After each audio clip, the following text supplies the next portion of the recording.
Turkish strongman Erdogan nominated for Nobel Peace Prize for Russia-Ukraine intervention. The chairman of the Senate of Pakistan Muhammad Sadiq Sanjrani sent a letter this week to the Norwegian Nobel Committee, nominating authoritarian Turkish strongman Recep Tayyip Erdogan for the Nobel Peace Prize, on the grounds that Erdogan allegedly, single-handedly averted a global disaster in Ukraine. Erdogan's Turkey, a NATO power with close economic and political ties to Russia, has inserted itself as a significant intermediary between Ukraine and Russia since the latter announced a full-scale invasion of the former country in February. Erdogan himself has maintained personal communication with both Russian leader Vladimir Putin and Ukrainian President Volodymyr Zelensky, cutting business deals with Russia while a corporation run by his son-in-law provides armed drones to Ukraine. The Nobel Peace Prize, according to the Nobel Committee's official website, is intended to recognize the person who shall have done the most or the best work for fraternity between nations, the abolition or reduction of standing armies, and for the holding and promotion of peace congresses in any given year.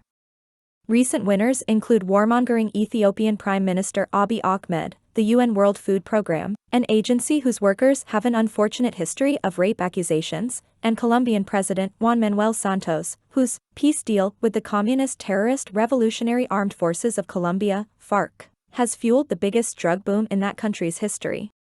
Erdogan is a radical Islamist who has largely eroded the democratic institutions of Turkey and has perpetuated himself in power through fraudulent elections.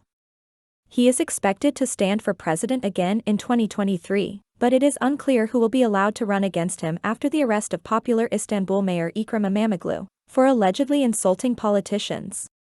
The Turkish president has maintained friendly ties to Pakistan, an officially Islamist state, throughout his tenure.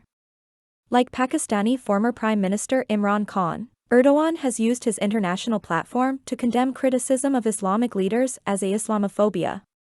Erdogan has also insisted jihadists are either not true Muslims or not terrorists.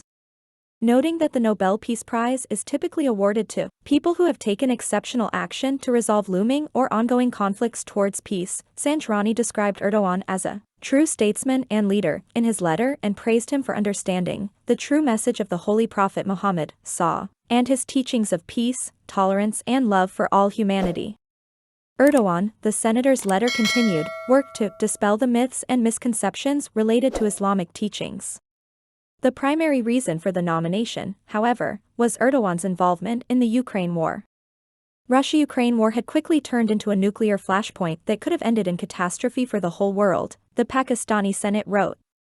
Due to his, Erdogan, untiring efforts, timely and effective interventions with both sides, he single-handedly averted a global disaster. The global disaster in question was the potential for mass famine as a result of the war stunting grain shipments out of Ukraine.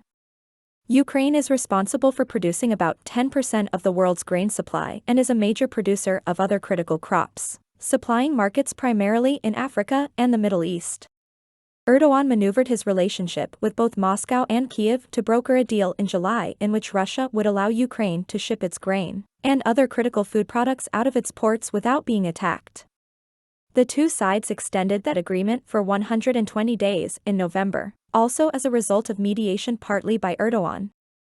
No one can deny the fact that Turkey has gained the respect of all, including its perennial adversaries, with its sensible and calm stance favoring peace and restraint in international crises, Erdogan said during his New Year's address last week, taking a victory lap on the grain deal. Our goal is no longer to rank in the top tier of the global political and economic league. Our goal is rather to obtain the political and economic strength that will put us among the very top of the top tier. Russia was amenable to Turkish negotiation requests in part because Erdogan has presided over a significant increase in trade volume between their two countries that did not diminish amid loud pressure from Western Europe for other countries to sanction Russia. Much of Europe itself continued to purchase Russian gas while demanding others boycott the country's industries. In October, Erdogan cut a deal with Putin to import natural gas and process it there, then ship it to Europe. In our last meeting, we agreed with Putin on this issue. We will create a hub here with Turkish gas coming from Russia, Erdogan said at the time. Ukraine has relied significantly on drones manufactured by Baykar, a Turkish corporation run by Erdogan's son-in-law, to keep Russia's invasion of the country at bay. In August, Ukrainian officials stated that Baykar was interested in building a drone factory in Ukraine for domestic production of the advanced weapons.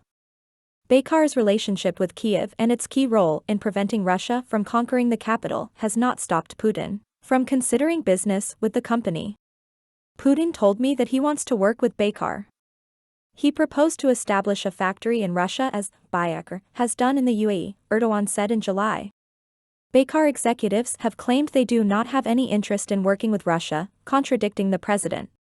Erdogan spoke to Putin personally most recently this week. The Turkish leader reportedly pressured Putin to consider a permanent ceasefire and establish a unilateral truce temporarily. Calls for peace and negotiations should be endorsed by unilateral ceasefire and vision of a fair solution, Erdogan said, according to the Turkish government. The Kremlin claimed any ceasefire would require Ukraine to give up occupied territories to Russia, but Putin announced an Orthodox Christmas truce on Thursday, reportedly to last from noon local time on Friday through midnight on Saturday. The Ukrainian government called the alleged ceasefire hypocrisy and questioned the sincerity of the proposal.